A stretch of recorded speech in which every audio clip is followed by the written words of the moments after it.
നടക്കൂല കൃഷ്ണേട്ടാ. എടോ നീ എന്തിനിങ്ങനെ ടെൻഷൻ അടിക്കുന്നതെന്ന്? ആ പെണ്ണിന് ഇഷ്ടപ്പെട്ടിട്ടെങ്കിൽ പോട്ട്. ഇത്ര നല്ല ചെക്കനേടാ കിട്ടല്. ആ പെണ്ണിന് ഭാഗ്യമില്ല എന്ന് വിചാരിച്ചാ പോരെ? 10 പെണ്ണായി കൃഷ്ണേട്ടാ. ഒന്നിച്ച് പഠിച്ചവർക്കെല്ലാം മക്കളായി. സർക്കാർ ജോലി ഇല്ലാത്തത് വലിയൊരു വിഷയം തന്നെയാണല്ലേ. എടോ ഈ സർക്കാർ ജോലിയിലൊന്നും ഒരു കാര്യമില്ലാന്ന്. കുടുംബം നോക്കുന്ന നല്ല സ്വഭാവമില്ല ഒരു ചെക്കനാണ് വേണ്ടത്. നിന്നെപ്പറ്റി ഈ നാട്ടിൽ അന്വേഷിച്ചാൽ ആരെങ്കിലും ഒരാൾ ഒരു കുറ്റം പറയുവാ?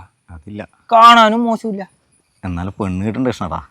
നമുക്ക് ശരിയാക്കാന്ന്. നിന്നെ കിട്ടുന്ന പെണ്ണിന്റെ ഭാഗ്യാന്ന് വിചാരിച്ചാൽ മതി. അത് ശരിയാണ്. എന്നാലും എന്നാ ഇന്നാ പിന്നെ ഞാൻ വിളിക്കാട്ടാ. നമുക്കെല്ലാം ശരിയാവും.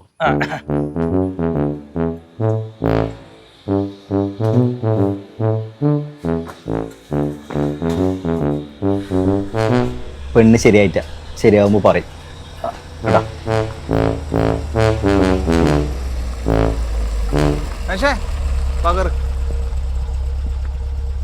മധുര കുടിച്ചത് വാ.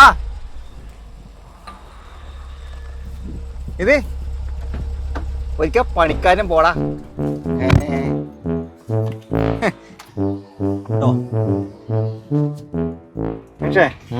ഇവിടെ ഒരു പെണ്ണുണ്ടാ, നല്ല പെണ്ണാണ്. അവർക്ക് വലിയ ഡിമാൻഡ് ഒന്നുമില്ല. ആ പെണ്ണിന്റെ അച്ഛൻ നമ്മളെ ഈ ബസ് സ്റ്റോപ്പിലുണ്ട്. അയാളൊന്ന് കൂട്ടണം. ആയിക്കോട്ടെ. ഇവിടെ പോയി നോക്കടാ. നടക്കട്ടെ ചേട്ടാ. നേരത്തെ വന്നോ? കുറച്ച് സമയമായി അവിടെ നിൽക്കുന്നു. ചേട്ടാ ഓ ഇതാ ചെക്കൻ.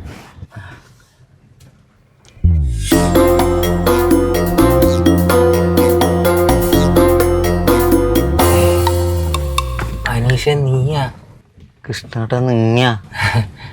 അല്ല, എന്റെ മോക്ക് നീ ശരിയാവോ അനീഷേ? അതെന്ത് കൃഷ്ണേട്ടാ? മോക്ക് ഗവൺമെന്റ് ഉദ്യോഗസ്ഥൻ തന്നെ വേണം.